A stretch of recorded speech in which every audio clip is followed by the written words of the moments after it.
profissional, né? Da área das pessoas com TEA, também com TDAH, crianças e adolescentes que você está trabalhando em relação a isso.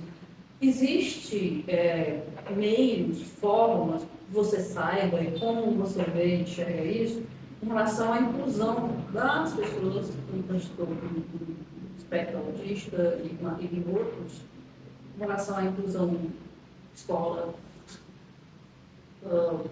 futuro, empresa, como os profissionais estão vendo isso? Fala um pouquinho. Sim, bom, Sobral, pelo que a gente está vendo, tem tido um olhar bem diferenciado, né, na questão do público autista, né, a gente vê aí que tem alguns dispositivos que têm aparecido, né, como a Casa do Autista, tem também dispositivo do IGS também que trabalha com o público autista. O que é IGS? É o Instituto de Gestão de Saúde, IGS. Aquela siglazinha, né? IGS.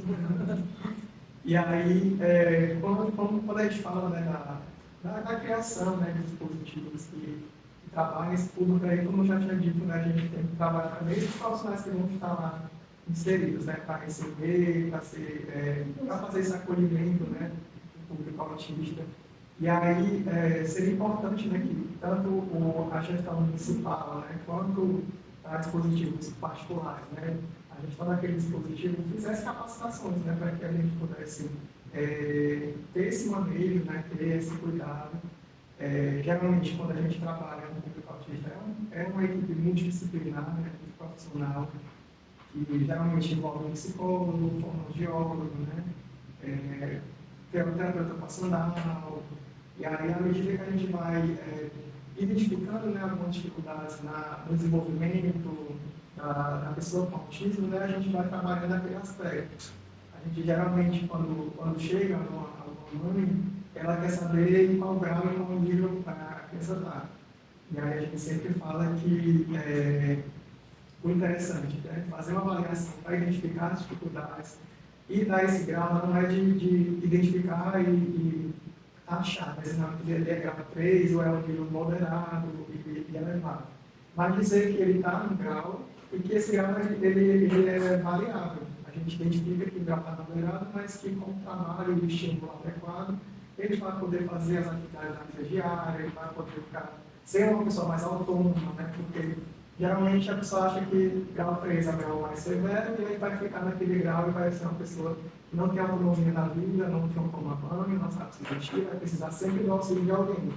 Mas a gente identifica que ele está nesse grau elevado para que a gente possa trabalhar nesses aspectos, né, de comunicação verbal, comunicação não verbal, interação social. Então, é importante que a pessoa com autismo, né, como já foi falado, principalmente pelas mães e os pais, né, procurem esses dispositivos, né, que são dirigidos para o público, e aí com o diagnóstico adequado, com a avaliação desse profissional, que o profissional faz, né, do público dele, né, geralmente público infantil, que é o que aparece, né, identificar em que grau ele está, grau do nível, né, e aí poder... Depois que ele começou a ir ao CAPS, aí depois teve uma evolução bem significativa, né? E, assim, me fala um pouquinho do papel do CAPS, né? Lá no CAPS a gente trabalha muito na perspectiva de grupos, né? Alguns atendimentos individuais, né, de psicopedagogia e atendimentos relacionados ao desenvolvimento motor e desenvolvimento mesmo humano para a criança. Mas, geralmente, quando a gente trabalha aspectos sociais, a gente coloca em grupos, né? Em grupos de criança, grupos de adolescente. E aí, nesse sentido, trabalha, né? A questão da coletividade, né? Você está num ambiente que não é excludente, né? Ele está sendo inclusivo. Você vai trabalhar tanto questões no aspecto social, de comunicação, de interação com pares, né? Que são adolescentes, e a interação entre o adolescente com o adulto, o adolescente com criança, o profissional. E aí, além desse sentido, né, de trabalhar esses aspectos mais coletivos, tem os individuais que são para trabalhar questões mais específicas, né, dificuldades mais específicas, como vamos dizer assim, a criança que ela tem uma dificuldade de interação social, não faz contato visual, não tem o desenvolvimento da comunicação verbal, né? Então a gente trabalha de forma individual para que ela possa evoluir, né? E com a evolução a gente possa incluir ela em grupos, né? E aí ela vai conseguir comunicar efetivamente com os pais dela também, e é basicamente isso. A procura está sendo muito grande lá, no caso. Sim, sim. E aí geralmente a gente faz essa avaliação inicial, né, quando identifica a necessidade for maior ou menor, né, a gente faz, às vezes, admite a criança, né, e o adolescente com o aspecto autista lá, no caso mesmo, ou faz encaminhamentos para dispositivos que fazem esse trabalho mais dirigido, né? As dificuldades que são mais dirigidos à fonoaudiologia, por exemplo, no caso também fonoaudiólogo, a gente faz esses encaminhamentos para onde tem profissional fonoaudiólogo e terapeuta ocupacional, que não tem também caso. Então, quando a gente pode, a gente admite, quando a gente está conectado com a rede, né? Aí a gente faz esses encaminhamentos. Eu não sabia que tinha, assim, eu soube há pouco tempo que tem a casa do autista, né? E é o Aristides, que está à frente, né? E isso é muito bom também saber, né? No final a gente vai até passar o endereço, alguma coisa, mas para você ver como Sobral dá mão, né? Consciência de como é importante cuidar dos seus filhos, né? Pode ir lá, né? Porque, assim, foi uma pauta discutida dentro da conferência municipal de há alguns anos. E ele vinha, né, para ser implementado dentro dos planos de saúde, plano municipal de saúde. Né? E aí, assim, a gente lembra eu me recordo dele no momento, porque havia, né, uma proposta na época, não era de não fazer, mas de retardar mais um tempinho, né, em relação à instalação. Uma série de questões. A gente sabe que a saúde tem passado por uma série de perdas significativas, e no âmbito da saúde mental, então, a gente tem percebido, né, muitos programas deixaram de ser financiados e, consequentemente, não foram conseguidos serem, né, mantidos, e aí a gente passa pelo retrocesso, essa é a palavra correta. E aí a gente, né, recebe a gente participado, e aí a gente, assim, olha, assim, Sobral precisa fazer com que esse caso saia. Né? A gente entende os desafios, mas, assim, não está mais para esperar. A realidade que a gente vem acompanhando e entender por que o CAPS infantil ele tem um público-alvo, que são infantos juvenil, mas ele atende pessoas com diagnóstico de depressão, TDAH, entre outras. Então, é um equipamento que ele é abrangente nesse sentido, numa fase que é de suma importância no campo juvenil e que a gente vinha de um período de pandemia, onde muitas questões relacionadas à saúde mental foram desenvolvidas.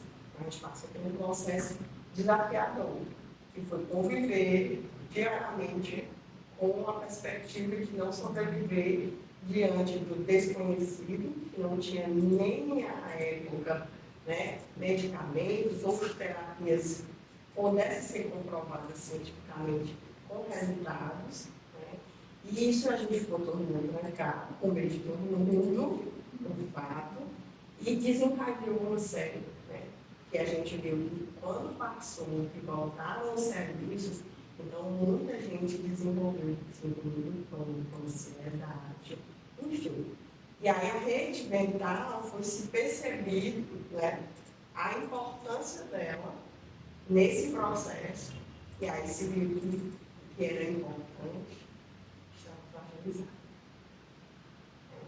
E aí é onde a gente passou pela perspectiva de entender um outro ponto, que é a saúde mental. A gente cuida do cabelo, dança, sapateou, ou prendeu batom.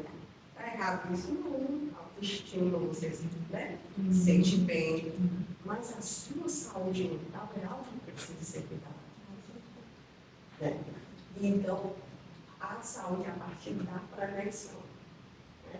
A gente ainda está em um modelo bem mudado nos aspectos do cuidado do adoecimento. Mas a saúde, ela é prevenção. Né? Eu acho que a pandemia trouxe, né, de uma forma muito ruim, mas assim, trouxe esse olhar para a saúde mental. E eu acredito que a partir disso a gente tenha para indivíduos com autismo e suas famílias por parte do sistema de saúde. Aquele projeto que a gente citou, que é particular, e a Lei 12.764, de 2012, ela contém como cuidado não somente para as pessoas com TEA, mas seus familiares também. A família precisa ser cuidada também. Porque, assim, há situações em que você muda de rotina, algumas mães abrem mão, né, do emprego porque entende que esse é importante esse processo de acompanhamento da família. E aí a gente vem na questão das mães, e a mãe, a mulher em si, ela tem uma série de sobrecargas. Por quê? Porque fica ao critério, né, da mãe, fica a cargo da mãe isso, a levar para a terapia, a participar desses momentos de consulta, acompanhar mesmo a pessoa. E aí você é mãe, antes de tudo isso você é mulher, você é dona de casa, você é esposa e as que trabalham fora, e aí trabalha em casa dobrar a gente. Enfim, por isso da importância do cuidado com as famílias, e em específico a mãe, porque essa sobrecarga ela vai ser sentida. Ela vai ser sentida. E aí a gente, infelizmente, tem acompanhado os relatos, né, muito tristes, né, de suicídio da parte das mães, por conta da dificuldade do acesso a serviços, as mudanças de rotina, a espera, né, desses atendimentos e a mãe vendo que, né, a criança não está desenvolvendo, em alguns casos, a regressão, né, em alguns processos. Então, quando ela fala que a partir das terapias, é tão bom e importante trazer, assim, as terapias, elas não vão trazer a cura do seu filho, que é um impedimento que as famílias precisam ter também. Ela vai dar qualidade de vida para ele. Então, as terapias são de suma importância, né, nesse processo, porque você precisa dar qualidade e estimular através das terapias para que ele seja uma pessoa com autonomia. Né? Então, essa sobrecarga com as mães, a gente tem acompanhado, esse grupo é Mães Amigos de Sobral, e a gente acompanha ela, porque o que acontece também, muitas dessas mães são abandonadas. Pela família, esposo? Pelo esposo, porque há essas mudanças de rotina. A mãe, algumas vezes, vira uma extensão do filho nesse processo, porque o ser mãe é protetor, né? E aí, quando ela vê que o filho tem uma dificuldade, ela decide reclamar, essa proteção dobra.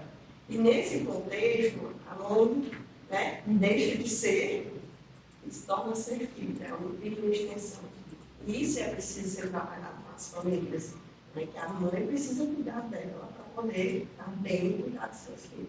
Então, a gente tem esses grupos também que acontecem agora atualmente nos CSRs, que é uma atividade que vem acontecendo desde o ano passado, que são encontros de familiares, de pessoas com TEA, dentro dos postos de saúde, como forma de fortalecer o vínculo, né, da unidade com essas famílias e direcionar, orientar em relação a como ajudar, né, esses processos de terapia em casa.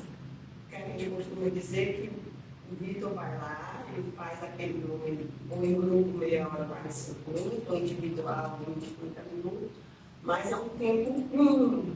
Né? A estimulação ela tem que ter continuidade em casa, porque em casa são 20 e tantas horas. Então, assim, quando a Conceição fala, né, que ele tem esse processo, que a Conceição também dá continuidade desse trabalho em casa. E aí a gente vê, né, a qualidade de vida, como ele tem mudado, quando ele está com outros colegas, ele se vê, né, ele se vê pessoa, né, nos outros colegas, se vê parte, e isso também ajuda muito. muito importante. A gente, como equipamento ou profissionais, a gente geralmente quer ter a visão mais diretiva, né, direcionada à pessoa que está com aquela condição, e não no contexto ao redor dela. E aí tem aquele aspecto de a gente fazer a estimulação, né, a estimulação naquele momento, naquela consulta, e após ali não ter uma orientação, não ter um direcionamento para os pais para que eles possam fazer isso em casa.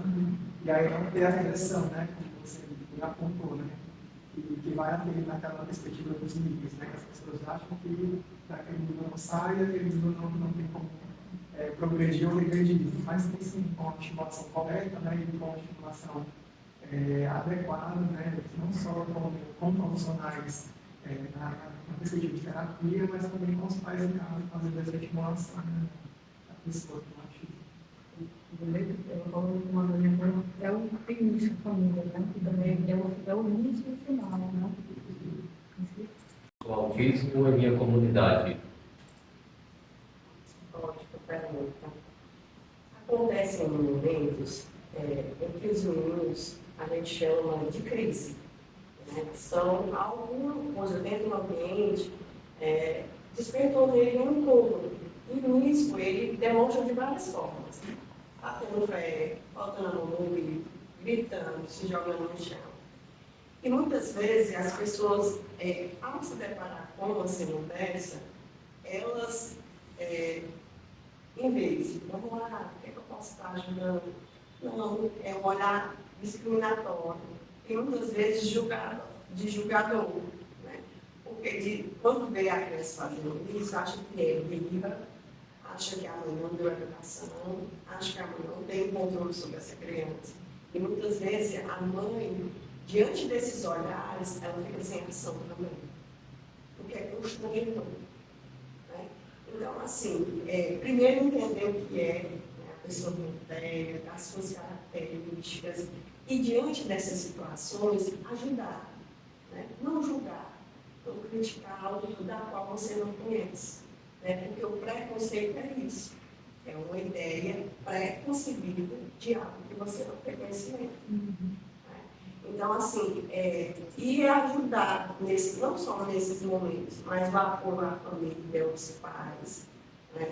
E aí eu chamo muito porque, assim, a gente fala de família, mas a gente precisa entender que família é rede.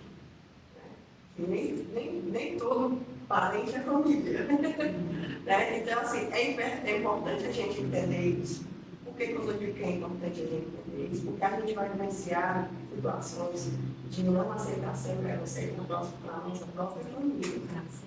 Então, a gente acompanha, e aí eu vivenciei isso, a gente não passou a ser convidado para as festas de aniversário. Então, e isso se estende à família toda. Os meninos tinham uma irmã, né? Mas a irmã também não era convidada, porque eles não eram convidados. E aí a gente precisa, quando eu digo de fortalecer, né? A criança, o adolescente, é nesse sentido, porque vocês imaginam ter uma festa de aniversário, tudo lindo, nas formas, os seus colegas foram todos convidados. Então, assim, é a sociedade entender, respeitar e acolher, porque eles sentem, gente. Então, assim, por que eu não estava lá? Por que eu não fui convidada? Então, assim, e aí a mãe tem que conversar. Não é que não é mentir, é trazer da forma correta, porque, assim, é muito diferente as formas como a gente traz a coisa. Né? Então, assim, a gente pode dar um não, seguro, né, conversar, ou não de forma violenta. Não, você não vai pegar. Olha, amor, não pode pegar, vamos fazer assim. Eu disse não 2 vezes, mas de forma diferente. Então, assim, é ajudar, é entender, é respeitar e acolher. Essas são, né, as dicas que a gente dá em relação à sociedade. Porque é triste, assim, algumas situações de vivências que as famílias passam. E isso desencadeia situações de própria reclusão. Então, a família diz, não vai sair, não vai no shopping, vão olhar, que vão falar, que vão ficar cochichando. Então, assim, quando a família precisa trabalhar, né, porque assim, isso é a vida da gente. Então, a gente sofre essa situação pela cor. Cabelo, ou cabelo, gente. Né? Então, a gente precisa fortalecer a sociedade nesse sentido, de dizer, olha, é respeitar, né? É acolher, é aceitar. Por quê? Porque a gente tem um índice de 1 a 36 crianças nascidas. Então, explica que daqui a alguns anos, toda a família terá. Daqui a alguns anos, eles serão maiorias. Né? Então, assim, é preciso que a sociedade entenda, respeite, como pessoa, como cidadão, com direitos e deveres. É preciso entender isso também.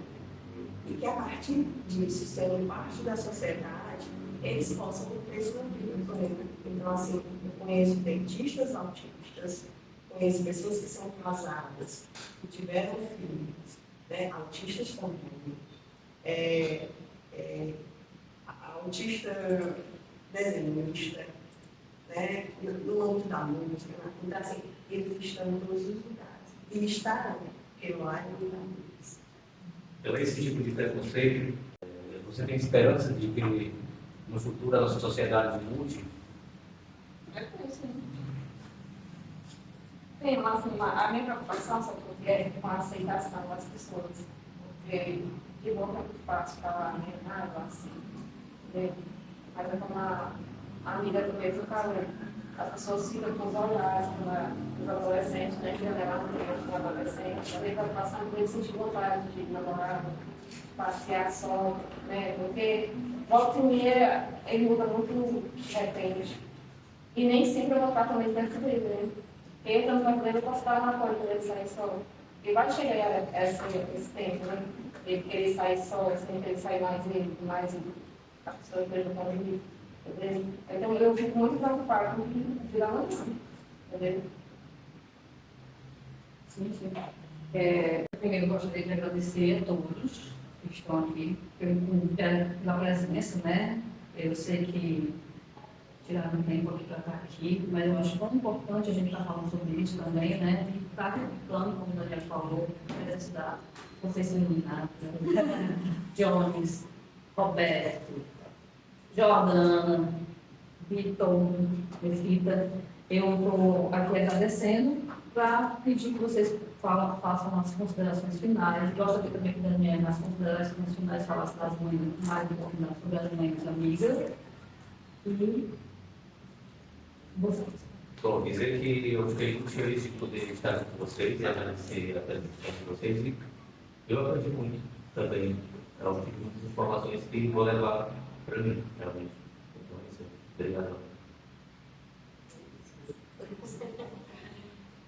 O Grupo Mães Amigas é um formato de pessoas com teto institucional que vem em relação à implementação das políticas públicas.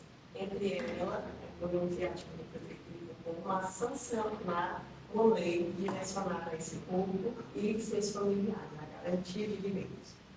Dentro dessa lei, ela foi contemplada uma série de ações políticas e algumas já estão sendo implementadas, já desde o ano passado, e tem muita coisa ainda a vir, né, a ser implementada.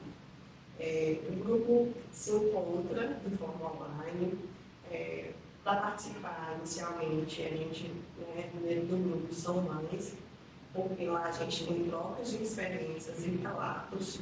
Então, de uma certa forma, a gente tem esse cuidado, né, para que a gente possa trazer algumas informações. Tem também a questão da orientação que a gente faz, né, de serviços, como é esse processo inicialmente, a porta de entrada, que é a atenção primária, que é através do CSF. Então, a gente faz esse processo de orientação também em relação aos direitos. Eu acho importante a gente ressaltar a importância do CAS, né, os CAPs que tem dentro do município, né, vocês são usuários, então, assim, de uma certa forma, dizer que a luta, né, em relação à saúde mental no município, ela tem avançado, e eu fiquei muito feliz com a presença de vocês dentro do Espaço Democrático, o Conselho de Saúde, trazendo algumas demandas que, né, vocês necessitam. E aí também o protagonismo das pessoas que fazem uso desse serviço. A gente precisa entender que a gente, como mãe, estamos nesse processo. Mas o protagonismo das pessoas com TEA, enfim, né, de vocês, precisa ser fomentado e precisa ser reconhecido.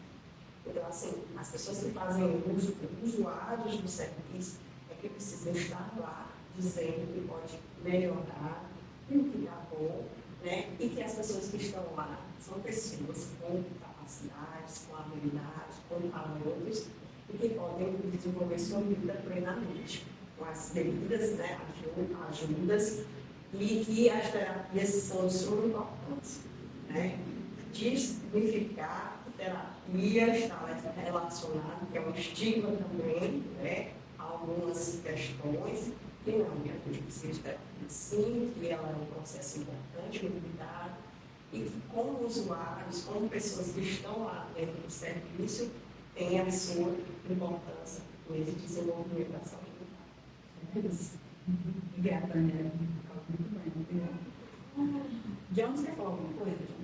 Não. Vocês vão falar. Pode falar alguma coisa, tá? Só queria agradecer, né? Esse espaço que vocês Bom, agradecer pelo espaço, né? Agradecer estar com pessoas tão apropriadas, né, do que é a temática. E nisso tudo eu aprendi que, para além da inclusão, né, tão importante quanto é a adaptação.